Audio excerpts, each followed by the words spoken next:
Hi, my name is Felicia. I'm a compulsive overeater. Hi, Felicia. I weigh and measure 3 meals from the Gray Sheet. I write them down, commit them to my sponsor. I have those 3 meals from the Gray Sheet without exception for 107 days today. And I'm very, very grateful. I have a wonderful community. In between meals, I can call people, I can check in, I can get on my knees and pray, and just thank God for this program. Welcome to the newcomer. If there's a newcomer, it's my first time seeing you. I was thinking about my story. In fact, somebody asked me to kind of qualify on the telephone not too long ago, and I felt really scrambled, so I'm just going to let it be. I was introduced to GSA, I think it was like the year 2000. I had just come out of an Alcoholics Anonymous meeting because I'm also a recovering alcoholic. And one of the customs that we do is we often invite people out to dinner. And there was a woman in the meeting that after the meeting I kind of started chatting with, and normally what I do is ask if you want to go out to dinner, and she responded by saying that she didn't eat out. She already had a meal prepared. It was odd. I've never heard anybody say that before. And but I did question it, and she mentioned this program. And thank God that she did, because I wanted to go. I wanted to find out about it. And when I went to my first GSA meeting, the woman that was qualifying that night, I really remember it because she was talking about eating from the trash can. Now that was my first inclination to get me the hell out of here. I'm sorry I met her. But it was like I just listened, and she started saying how she took all of her food that she would buy and try to stop herself from eating. She would throw it away, and then in the middle of the night go digging in the bag to get the food out. And I immediately understood that because I had done that many times, because I was a big-time dieter before I came to GSA. But the blessing is that after that night, I did not diet again. I've never done another diet. My top weight altogether in my adult life has been 280 pounds, and my lowest weight in my adult life has been about 125 in my adult life. And most of the time when I was like 125 is because I was buying food that was on a diet, spending lots and lots of money for people to ship food to me or go to their facility and pick my food out in a big bag, and didn't go to normal grocery stores. And I almost was ashamed to let people see that I was actually there picking up my food. I hurried, threw it in the car and got home and just ate my food. I wanted to keep it a big secret, how I was losing weight. People would always say, how are you losing weight? I said, well, I just eat healthy. I didn't want to tell them that I was dieting. So if I think about my childhood, my mother was a very thin woman when I was in pre-K, in grade school up to about 6th grade. She was like probably less than 100 pounds. She was a very thin woman, and 5'3". She was 5'3". And my father used to always, whenever they would fight and argue, because they fought and argued a lot, he would always call us skinny, bony, long neck. He would call it, all I can see is your neck. He would make all these comments. He made bad remarks. And so I'm the oldest child of 3, and my mother, I would see her get real sad about it, and I would hear it, and it would make me angry as a child. And as years went by, though, when I was about getting ready for college, she had gained quite a bit of weight. She worked on gaining weight, and then she started gaining weight. She started eating all the time, so she got really, really heavy for her little frame. And so it was just the reverse. I would hear my father tell her that, he couldn't stand a big fat woman, things like that. He would make comments about her being too fat. So early on, I share that story because early on in my brain, what happened was I just had this fierce resentment for any man that would say anything about my weight, whether it was for good intentions or not, because sometimes men said nice things and sometimes they said bad things. But either way it went, I would tell them, don't talk to me about my body. You don't know who I am. I was always confrontational. So I went to when did I pick up the food? It was about 7th grade. I was in a health class, and the health teacher was giving us a lecture talking about parasites and how we must cook our food really well, to keep parasites from getting into the stomach. And I was really interested in learning about it, and he showed some pictures of people before and after where they had gotten parasites from undercooked food, and they were fat, and then they were real skinny. And all of a sudden in my head, something triggered. It was like, oh God, that could be a way to get skinny. My body and everything just came into play. Plus, there was a boy that liked me.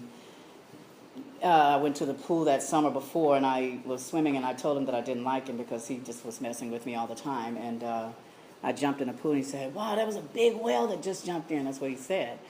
And Well, he had a square head, and he smelled like dirty socks. Smelled like dirty laundry to me. I couldn't stand him. Anyway, the square head boy. But anyway, I took that on. I kind of took it on because my thighs and my butt were my thought processes for decades. That's all I thought about. What a sad story. I mean, constantly. And it just consumed me.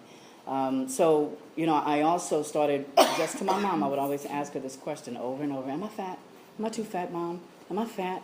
And then I had partners and relationships. I would always ask them, I just feel too fat. I know I look fat in this, right? That was my big question. My whole world was around that obsession. But the day that boy said that to me at the pool, I think it was the same day that I went and picked up these packages of food at that time. It was little sugar cubes. That's all they were, was sugar. They came in different colors. I think they called them now and later. I don't want to mention the food, but the food was, all colors of the rainbow. And so I would get this food or this candy and read magazines and eat the food. It would usually be like skinny, glamorous people in the magazine, and I'm just constantly eating. But for that moment, the whole world stopped. It was like I didn't think about my parents and their arguing. I didn't think about my brother and sister. I didn't think about the boy with the square head. I didn't think about anything. I just had the food. But then the wrappers would pile up, and that would end. And then it would be like, okay, here I am stuck with myself with all this sugar and still feeling fat and self-destructive. And so, I remember that was the time that, food played a role in keeping me numb. Of course, I went off to college and got involved with smoking a lot of marijuana and drinking and drugs. I went to school to be a school teacher.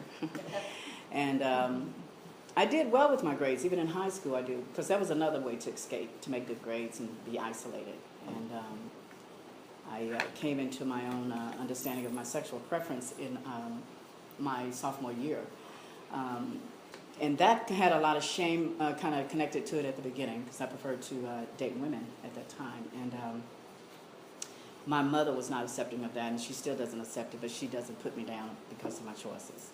But she did, give me a lot of lectures and a hard time around that. So, I started doing a drug after I finally graduated. My first relationship, the girl that I started dating, was just like my father. It's amazing how a female can be like my dad. And I had prayed to God early on. I just remember getting on my knees when I was younger, and I said, God, I love my family, but I was wondering if you could get me another father. I could not, my relationship was not good with my father, but it has gotten so much better now. It's so much better. But she was just like him. She put me down a lot. And I stayed with her for the 3 years more in college, and when I graduated, I haven't seen her since. I broke up and went back to my hometown in College Station, and she's somewhere here, I guess, in Houston. And then after that, the food, I got on a type of drug where if you use it enough, you just stay skinny. And it was like I was using this drug to stay skinny. I mean, it was all about staying skinny, but the drug was actually killing me, my mind, my body, and my spirit. But I liked it because it also made me skinny, and plus I was addicted to it anyway. That surely was not going to go on. I couldn't continue to live that way. And so after I got finished with college and got my first teaching job, I cleaned up my act cold turkey for the first year. I wasn't using drugs or anything. I just basically just taught these fourth graders, and I did pretty good. But, school teachers get a lot of food brought to them to the school. And other school teachers like to eat a lot. And there was always snacks in the lounge, and there was always food in my desk, that I would bring to even reward the children with some of the sugar that I grew up eating. I would reward the students with that for good behavior. And so I was eating a lot as a teacher, and I just gained and gained and gained weight. And it started to physically cause problems with my knees. I wanted to have a child, and I could not have a child because I had, and I don't know if this had anything to do with my eating, but I had really bad fibroid tumors. And so at the age of 32, very early, for me to have a hysterectomy, I had to have a hysterectomy. And that brought on a tremendous amount of sadness for me, because I really wanted to have a child, just one. And, I wasn't able to have a child. So anyway, I have nieces and nephews, and I'm okay with that today.